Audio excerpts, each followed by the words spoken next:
कल शाम 5 बजे मेरी लाइब्रेरी में आना। सुजाता को जरूर साथ लाना क्योंकि तुम्हारी निगरानी हो रही है। सुजाता तुम्हारे लिए ढाल का काम करेगी। मैं कल तक नया मंसूबा तैयार कर लूंगी। लाइब्रेरी में तुम कोई किताब वापस करने के बहाने आना, मैं तुम्हें उसके बदले दूसरी किताब दे दूंगी। उसमें तुम्हारे नाम एक पर्चा होगा जिसमें एक मंसूबे के इशारे कोड वर्ड्स में लिखे होंगे। बस अब तुम जाओ, तुम्हारा ज्यादा देर जहां बैठना ठीक नहीं। कल शाम 5 बजे। ओके। मैं उठकर गैलरी की खाली सीटों के दरमियान से होता हुआ गेट का पर्दा उठाकर बाहर आ गया। गेट कीपर का शुक्रिया अदा किया। लॉबी में देखा, वहां कोई मुश्तबा आदमी नजर न आया। आता भी तो फिक्र करने वाली कोई बात नहीं थी। किसी को क्या मालूम कि मैं गैलरी में किससे मिलकर आ रहा हूँ। मैं जल्दी से सीढ़ियां चढ़कर बॉक्स में चला गया। सुजाता ने मेरा हाथ थाम लिया, बोली तुमने बहुत देर कर दी। मुझे डर लग रहा था। सिगार मेरी जेब में पहले से मौजूद थी। मैंने चमड़े का सिगार केस जेब से निकालते हुए कहा, डार्लिंग, जहां सिनेमा के बाहर मेरी ब्रांड के सिगार कहीं नहीं थे, सामने वाली मार्केट में जाना पड़ा। मैं सिगार सुलगा कर सुजाता का हाथ अपने हाथ में लेकर फिल्म देखने लगा। मेरी आंखें पर्दे पर लगी हुई थीं और जहन इस उधेड़बुन में लगा था कि पोशाली अपने तौर पर अकेली क्या मंसूबा बनाएगी। कहीं जज्बात में आकर किसी मुसीबत में न फंस जाए।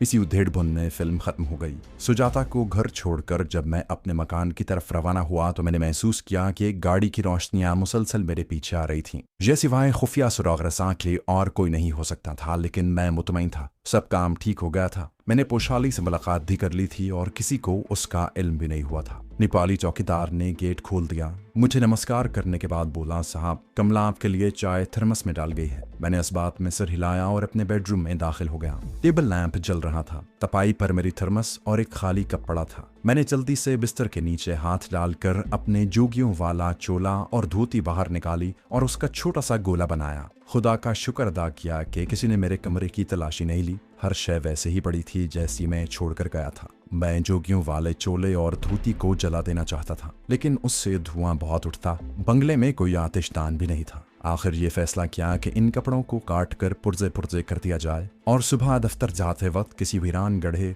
या गंदे नाले में फेंक दिया जाए। अचानक मुझे ख्याल आ गया कि सुराग रसा मेरा तापुक कर रहा होगा तो मुझे प्लास्टिक का लिफाफा गिराते हुए देख लेगा और पासा उल्टा पड़ जाएगा। एक तरकीब मेरे जहन में आ गई। मैंने तैंची निकाली और गेरुए रंग के चोले को कुतरना शुरू कर दिया। थोड़ी देर बाद मैंने चोले और धोती को छोटी छोटी कतरनों में तकसीम कर दिया था। फिर इन कतरनों को झोली में डालकर बाथरूम ले गया। अब उन्हें थोड़ा थोड़ा करके फ्लश में बहाने लगा। 15 मिनट बाद मैं इस काम से फारिग हो चुका था। जब इस सबूत को मैं गटर में बहा चुका तो मैंने मालाओं को तोड़कर पीस लिया और उनके बुरादे को कूड़े करकट वाले ड्रम में डाल दिया। इस काम से फारिग होकर मैं बिस्तर पर लेट गया और अंग्रेजी का एक नॉवल खोलकर पढ़ने लगा। आंखें किताब पर थीं और जहन इन ख्यालों के साथ उड़ रहा था कि पोशाली इतनी बड़ी और खतरनाक मुहिम अकेली सर न कर सकेगी। चुनांचे मैंने फैसला किया कि मैं उसे ये काम नहीं करने दूंगा। दूसरे रोज मुझे सुजाता को फिर अपने साथ ले जाना था। इस दफा मुझे उसे मेरे साथ दिल्ली की हार्डिंग लाइब्रेरी जाना था। मैंने दफ्तर पहुंचने के बाद कोई 11 बजे उसे फोन किया और कहा कि आज शाम की चाय इकट्ठी पियेंगे। वो फौरन राजी हो गई।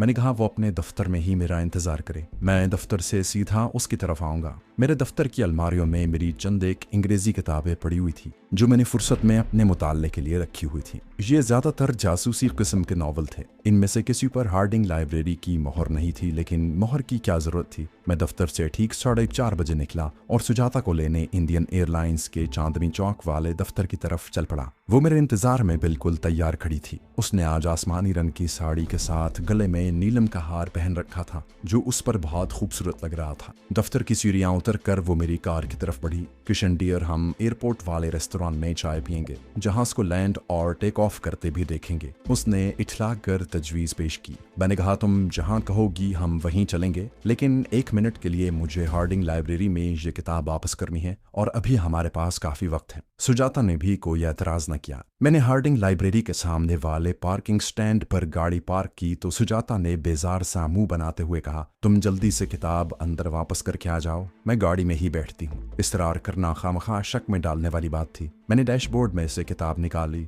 और तेज तेज कदम उठाता लाइब्रेरी में दाखिल हो गया। काउंटर पर उस वक्त पोशाली ही थी। मैंने जाते ही आहिस्ता से किताब उसके सामने रख दी। ये किताब वापस करनी है। पोशाली ने मुझे आते देख लिया था। उसने जल्दी से किताब उठाकर नीचे दराज में रख ली और वहीं से दूसरी किताब निकाल कर रजिस्टर में खुदा जाने किस हिसाब में उसका इंतराज करने लगी। उसने इधर उधर देखते हुए धीरे से कहा, तुम्हें अकेले नहीं आना चाहिए था। जब तक मैं रजिस्टर में लिख रही हूँ खड़े रहो, जब लिख लूँ तो फौरन जहां से चले जाना। इस किताब में मैंने सब कुछ लिख दिया है। मैंने रजिस्टर पर एक जगह उंगली रखते हुए आहिस्ता से कहा, मैं तुम्हें इस मुहिम से मना करने आया हूँ। इसमें तुम्हारी जान को खतरा है और मैं कोई दूसरा प्लान तैयार कर रहा हूँ। पोशाली ने अपना हाथ रजिस्टर पर रख कर बड़ी सख्ती से मेरी उंगली को पीछे हटा दिया और दांत पीस कर धीमी आवाज में बोली, अब तुम चले जाओ, जैसा मैंने पर्चे में लिखा है वैसा ही करना। उसके साथ ही पोशाली ने रजिस्टर बंद किया और काउंटर की किताबों की अलमारियों की तरफ चली गई। मैंने किताब उठाई और लाइब्रेरी के दरवाजे की तरफ पढ़ा। पोशाली ने कस्तन पॉकेट साइज किताब दी थी। वो मेरे कोट की जेब में पूरी आ गई। गाड़ी में बैठा तो सुजाता बोर हो रही थी। मैंने कहा, मैंने ज्यादा देर तो नहीं लगाई। वो बोली, अब एयरपोर्ट चलो, भगवान के लिए तुम हर वक्त किसी न किसी काम में उलझे रहते हो। मैंने गाड़ी स्टार्ट करते हुए कहा, तुम ये नहीं कह सकती, अभी रात मैं तुम्हारे साथ फिल्म देख रहा था। उससे एक दिन पहले हमने इकट्ठी चाय पी थी। अब तो मैं ज्यादा से ज्यादा तुम्हारे साथ होता हूँ। सोचता हूँ ब्याह से पहले हम एक दूसरे के मिजाज से अच्छी तरह वाकिफ हो जाएं। मैंने सुजाता की तरफ मुस्कुरा कर देखा। वो शर्मा कर खिड़की से बाहर तकने लगी। उसने मुझसे बिल्कुल नहीं पूछा था कि मैं कौन सी किताब लाया हूँ। असल में सुजाता को किताबों से ज्यादा रग़बत नहीं थी। उसे अगर शौक था तो अच्छी अच्छी साड़ियाँ पहनने और मुझसे जल्द अज जल्द शादी करने का। किताब मेरे कोट की जेब में थी। जाहिर है उसमें पोशाली का पर्चा भी था। अब मैं उसे एयरपोर्ट से वापसी पर घर आकर ही पढ़ सकता था। एयरपोर्ट पहुंचते पहुंचते शाम का अंधेरा छा गया। एयरपोर्ट का रेस्तोरां दूसरी मंजिल वाली गैलरी में था। फजा में खुनकी थी। हम गैलरी में जाने की बजाय रेस्तोरां के अंदर ही शीशे की दीवार के पास एक मेज के पास बैठ गए, जहां एयरपोर्ट का मंजर बड़ा दिलकश लग रहा था। रंग बिरंगी रोशनियां चमक रही थी। मुतअद्दिद जहाज एप्रन पर खड़े या टैक्सी करते नजर आ रहे थे। हम देर तक रेस्तोरां में बैठे बातें करते रहे। शाम के वक्त रेस्तोरां में काफी रौनक थी। जहां अगर कोई सीआईडी वाला मेरी निगरानी कर भी रहा था तो मुझे उसकी परवाह नहीं थी। मैं अपनी मंगेतर सुजाता के साथ था। अलबत्ता मेरे कोट की जेब में पर्चा जरूर था और जिस पर कोड वर्ड्स में पोशाली का पैगाम लिखा था, लेकिन वहां मेरी तलाशी का सवाल ही पैदा नहीं होता था। फिर भी मुझे इस कोड वर्ड्स वाले पर्चे का ख्याल आया तो मुझसे आराम से न बैठा गया। सुजाता की खुशबूदार बातों में खोकर मैं उसे थोड़ी देर के लिए भूल गया था। अब वो फिर मेरे सर पर सवार हो गया। मैंने वेटर से चेक लाने को कहा। सुजाता घड़ी देखकर बोली, अभी तो 7 भी नहीं बजे, तुम घर जाकर क्या करोगे? मैंने माथे को उंगलियों से दबाते हुए कहा, आज दफ्तर में बड़ा काम था जान, बुरी तरह थक गया हूँ। सोचता हूँ जाते ही गर्म शावर लेकर बिस्तर में घुस जाऊं। सुजाता को मैंने उसके मकान पर छोड़ा और वापस चल दिया। चौकीदार अभी बेदार नहीं हुआ था। कमला किचन में हस्बे मामूल रात का खाना पकाने में मसरूफ थी। मुझे आता देख कर किचन से निकलकर नमस्कार किया और फिर मेरे लिए चाय बनाकर ले आई। मैंने ड्राइंग रूम में बैठे बैठे चाय के 2 घूंट लिए और बेडरूम में आ गया। कपड़े बदले, किताब को कोट की जेब से निकाल कर खोले बगैर बिस्तर के गदेले के नीचे छुपा दिया और गुस्ल खाने में घुस गया। मैं नौकरानी के चले जाने के बाद इत्मीनान से पोशाली का पर्चा पढ़ना चाहता था। हमने आपस में जो तहरीरी कोड बनाया था उसमें सिर्फ एक हल्का सा फेर था और वो ये कि हर लफ्ज का पहला हर्फ छोड़ देते और आखिरी हर्फ को उठाकर दरमियान में ले आते। ये एक ऐसा कोड था कि हुरूफ अंग्रेजी जबान में ही होते थे मगर इबारत समझ में नहीं आती थी। 9 बजे रात मुझे खाना वगैरह देकर नौकरानी चली गई। मैंने खाना खाकर सिगार सुलगाया और बेडरूम में आ गया। दीवार वाली बत्ती गुल करके टेबल लैंप रोशन किया और दरवाजे की चटखनी चढ़ाकर पोशाली की दी हुई किताब निकाल ली। नीले रंग का एक तयशुदा कागज जिस पर अंग्रेजी की 20 सतरें टाइप की हुई थी। मैंने कॉपी पेंसिल ली और इन अल्फाज को डीकोड करना शुरू कर दिया। चंद लम्हों में पूरी इबारत मेरे सामने थी जो कुछ ऐसी थी। मैंने तले में तहखाने वाली जगह का तफसीली जायजा लिया है। इस मिशन की 2 ही सूरतें हो सकती हैं, या तो मैं माइक्रोफिल्म लेकर निकल जाने में कामयाब हो जाऊं। पकड़ी जाने की सूरत में मैं सर तोड़ कोशिश करूंगी कि माइक्रोफिल्म तहखाने के मगरबी कोने में नीम के दरख्त के पास वाले गड्ढे में फेंक दूं। तुम ये जगह याद रखना और मेरे पकड़े जाने की सूरत में ये फिल्म वहां से उठा लेना। अगर मैं फिल्म लेकर भागने में कामयाब हो गई तो मैं खुद तुमसे राब्ता करूंगी। प्लान के बारे में तुम्हें सिर्फ इतना बता सकती हूँ कि मैं वो हरबा इस्तेमाल करने वाली हूँ जो सिर्फ एक औरत इस्तेमाल कर सकती है। मैं कल रात अटैक कर रही हूँ। खत को मैंने 2-3 बार पढ़ा और फिर पुर्जे पुर्जे कर दिया। नीम के दरख्त वाले गड्ढे को मैं देख चुका था, लेकिन मुझे पोशाली की कामयाबी की कोई उम्मीद नहीं थी। पोशाली को अब कोई नहीं रोक सकता था, इसलिए उसने मुझे लाइब्रेरी में आने से मना कर दिया था। मैं अब सिवाय इसके और कुछ नहीं कर सकता था कि उसकी कामयाबी के लिए अल्लाह के हुजूर दुआ करूं। अगर पोशाली इस ऑपरेशन में कामयाब हो जाती है तो मैं इसे मौजज़ा ही कह सकता हूँ। मैं पोशाली के मिशन के बारे में बहुत उलझन में था।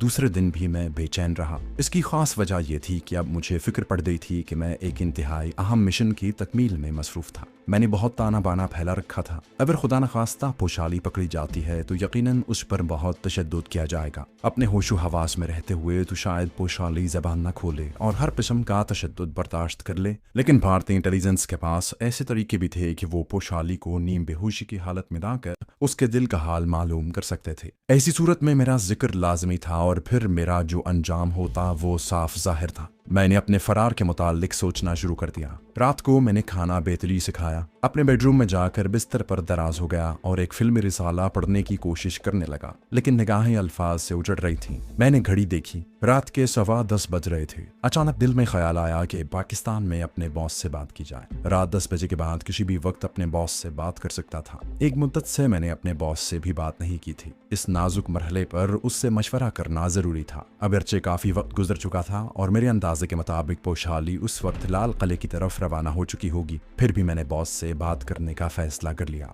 रिसाले को एक तरफ फेंक कर मैं उठा और इंतहाई एहतियात के साथ नीम के उस दरख्त की तरफ बढ़ा जिसके नीचे ट्रांसमीटर दफन था। मुझे वहां से ट्रांसमीटर निकाल कर वापस बेडरूम में आते किसी ने न देखा। दरवाजा मुकफ्फल करके मैंने ट्रांसमीटर ऑन किया। अपना कोड नेम बताने की थोड़ी देर बाद ही मुझे अपने बॉस की शनासा आवाज सुनाई दी। बॉस ने तमहीदी जुमलों के बाद मुझे बताया कि हमें तुम्हारी पूरी रिपोर्ट मिल जाती है। चाणक्य प्लान के लिए सर धड़ की बाजी लगा दो। ये हमारे करोड़ों भाई बहनों की जिंदगी और मौत का मसला है। मैंने उसे बताया कि मेरे साथी लड़की पोशाली आज रात अटैक कर रही है, मगर मुझे उसके बारे में परेशानी है। बॉस ने खुश्क लहजे में हिदायत की, सिर्फ अपने बचाव का सोच रखो। खतरनाक सूरत हाल में गायब हो जाना। हमारा आदमी मज्जूब की शक्ल में अब वहां नहीं है। अगर तुम पुराने पले के बाहर तफरीगाह में जाओगे तो वो तुमसे खुद राब्ता कायम करेगा। वो तुम्हारी शक्ल से वाकिफ है।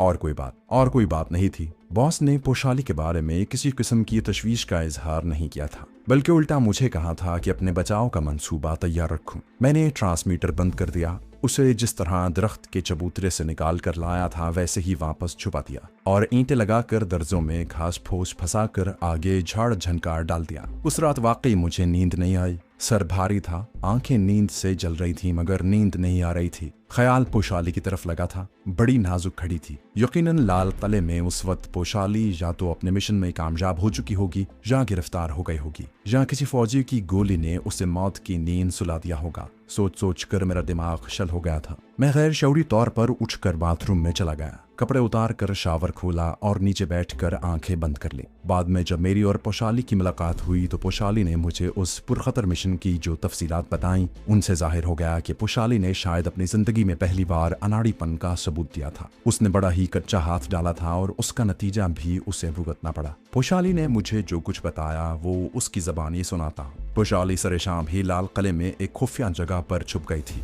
वो अपने साथ सिर्फ नायलॉन की बारीक रस्सी का गुच्छा कमर के गिर्द लपेट कर ले गई थी। लिबास उसने गैर मुल्कियों वाला पहन रखा था। रात तक वो किले की एक खुफिया जगह पर छुपी रही। जब रात मजीद गहरी हो गई और हर तरफ सन्नाटा छा गया तो वो खुफिया कमीनगाह से निकली और दरख्तों, झाड़ियों और 12 दरियों के सुतूनों के पीछे चलते हुए अजायब घर वाली उस दीवार के करीब आ गई जहां तहखाने के रोशनदान के बाहर एक भारतीय फौजी स्टूल पर दीवार के साथ टेक लगाए बैठा हुआ था। बाकी फौजी शायद खैमे में सो रहे थे। तहखाने के मेहराबी दरवाजे की जानिब बाकी के 2 फौजी भी पहरे पर थे, मगर वो पोशाली की नजरों से ओझल थे। उसने नायलॉन की रस्सी को अजायब घर के बिल्कुल सामने किले की फसील के एक कुंगरे से बांध कर रस्सी नीचे लटका दी जहां से वो फरार होना चाहती थी। वो अंधेरे में एक झाड़ी के पास आकर रुक गई। अंधेरे में उसे भारतीय फौजी तहखाने के रोशनदान वाली दीवार के साथ टेक लगाए स्टूल पर बैठा दिखाई दिया। पोशाली ने अपनी जैकेट के अगले बटन खोल दिए, बालों को झुटक कर परेशान किया और ऐसी कैफियत में आगे बढ़ी जैसे वो हल्के हल्के सरूर में हो। झाड़ी से निकलते ही वो एकदम से गैर मुतवाजन कदम उठाती फौजी के सामने जाकर मुस्कुराने लगी। भारतीय फौजी ने अंधेरे में एक औरत को मुस्कुराकर अपनी तरफ आते देखा तो वो हक्का बक्का रह गया। फिर उसने ब्रेन गन उसकी तरफ तान ली। पोशाली ने अपने बाजू फैलाकर जरा झूमते हुए आहिस्ता से कहा, मुझे थाम लो, मेरा सर चकरा रहा है। और फिर वो जमीन पर बैठ गई। भारतीय फौजी फूंक फूंक कर कदम उठाता उसके करीब आया। ब्रेन गन का रुख अब भी उसकी तरफ था। पोशाली ने अपना सर इधर उधर मारते हुए लुकनत के साथ आहिस्ता से कहा, मैं सयाह हूँ, उन्होंने मुझे बिला दी थी, वो मुझे छोड़कर भाग गए। अंधेरी खामोश रात और अकेली जवान औरत। भारतीय फौजी ने दाएं बाएं देखा। अभी तक उसके साथियों में किसी को इस औरत का पता नहीं चला था। वो थोड़ी देर के लिए अपनी ड्यूटी से गाफिल हो गया। उसने ब्रेन गन कांधे से लटकाई और पोशाली पर झुक गया। वो इसी लम्हे का इंतजार कर रही थी, लेकिन उसने एक नासाजगार माहौल का इंतखाब किया था। जो ही भारतीय फौजी ने झुककर पोशाली को पकड़ने की कोशिश की, उसने नीचे से अपनी कलाई पूरी ताकत के साथ फौजी के हलक पर दे मारी। उसका जेवार भी ओछा पड़ा। भारतीय फौजी पीछे को गिरा, मगर फौरन ही उठा और ब्रेन गन का रुख पोशाली की तरफ उसके पांव के दरमियान एक बाड़ मार दी।